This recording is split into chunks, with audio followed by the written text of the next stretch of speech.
Welcome back to Tales from the Shelf.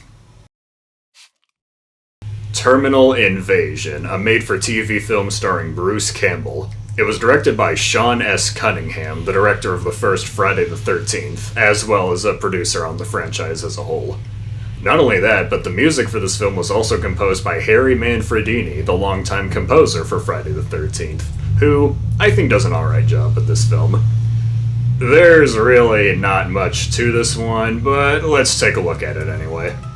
Campbell stars as a convict whose police transfer goes off-road in a snowstorm, so they're forced to take refuge in a nearby charter airport. They soon discover that aliens disguising themselves as humans have infiltrated the airport, and they are not friendly.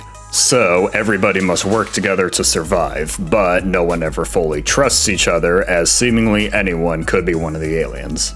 So yeah, this obviously draws a lot from movies like The Thing, The Faculty, and even Pitch Black. It's not nearly as good as any of those, but it's passable.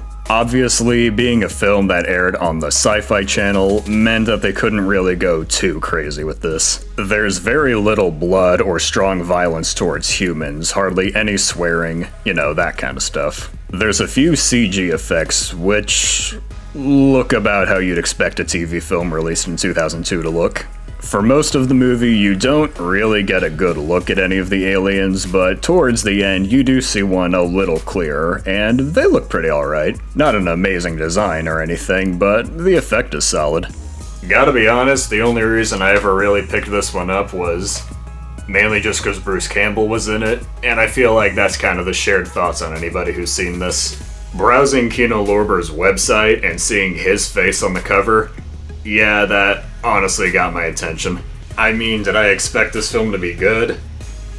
No, not really, but it's fine, it does the job. Nothing memorable, but it's a decent little distraction.